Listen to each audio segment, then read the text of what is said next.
இதுவரை சட்டப்பேரவை நிகழ்வுகளை பார்த்தோம். தொடர்ந்து மற்ற செய்திகளை பார்க்கலாம். தமிழக சட்டப்பேரவையில் கடந்த 19ஆம் தேதி 110 விதியின் கீழ் பொருளாதார பலமில்லாத எம்எல்ஏக்களுக்கு அரசு சார்பில் கார் வழங்கப்படும் என முதலமைச்சர் விஜய் அறிவித்தார். இது தொடர்பாக இன்று சட்டப்பேரவையில் பேசிய எதிர்க்கட்சித் தலைவர் உதயநிதி ஸ்டாலின், தமிழக அரசு கடும் நிதி நெருக்கடியில் உள்ள நிலையில் 59 திமுகவின் எம்எல்ஏக்களுக்கு கார் வேண்டாம் என தெரிவித்துள்ளார். இவரின் பேச்சு குறித்து தற்போது பார்க்கலாம்.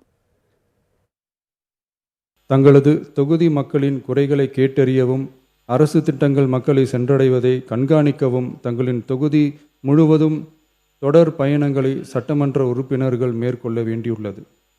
பொருளாதார பலம் இல்லாமல் சட்டமன்ற உறுப்பினர்களாக பணியாற்றும் மற்றும் முதலாக சட்டமன்ற உறுப்பினர்களாக தேர்வு செய்யப்பட்ட உறுப்பினர்கள் தங்களது மக்கள் பணியை தோய்வின்றி தொடர்வதற்கும் அவர்கள் தங்களின் தொகுதி பணிகளை திறம்பட மேற்கொள்வதற்கு வசதியாக அனைத்து சட்டமன்ற உறுப்பினர்களுக்கும் அரசு சார்பில் வாகனம் வழங்கப்படும் என்பதை மகிழ்ச்சியோடு தெரிவித்துக் கொள்கிறேன்.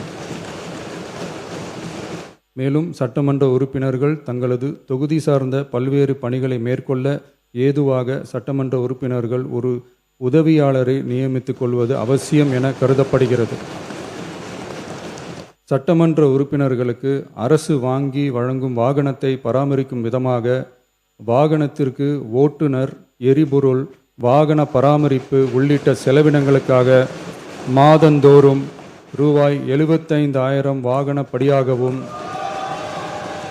அலுவலக பணிகளில் உதவி செய்ய ஓர் உதவியாளரை நியமித்துக் கொள்ள மாதந்தோறும் ரூபாய் 25,000 உதவியாளர் படியாகவும் வழங்கப்படும்.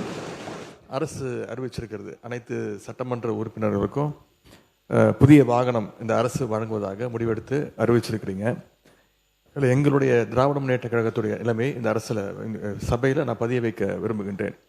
ஏற்கனவே தமிழ்நாடு அரசு கடும் நிதி நெருக்கடி இருப்பதாக மாண்புமிகு முதலமைச்சர் அவர்களே கூறி வருவதால் எங்களுடைய கழக தலைவர் மாண்புமிகு முன்னாள் முதலமைச்சர் திரு முத்துவேல் கருணாநிதி ஸ்டாலின் அவர்களின் அறிவுறுத்தலின் பேரில் திராவிட முன்னேற்ற கழகத்தைச் சேர்ந்த 59 சட்டமன்ற உறுப்பினர்கள் இவ்வாகனங்களை பெறுவதில்லை என்று முடிவெடுத்துள்ளோம். மேலும் அரசுக்கு ஏற்படுகின்ற தேவையற்ற செலவுகளை குறைக்கின்ற நோக்கத்தில் மாண்புமிகு சட்டமன்ற உறுப்பினர்கள் தங்களது தேர்தல் வேட்பு மனுவில் குறிப்பிட்டுள்ள பொருளாதார சூழலை கவனத்தில் கொண்டு பொருளாதாரத்தில் நலிவடைந்துள்ள உறுப்பினர்களுக்கு மட்டுமே இந்த அறிவிப்பின் கீழ் வாகனம் வழங்க வேண்டும் என்பதை இந்த அரசினுடைய கவனத்திற்கு தாங்கள் எடுத்து செல்ல வேண்டும் என்று கேட்டுக்கொள்கின்றேன்.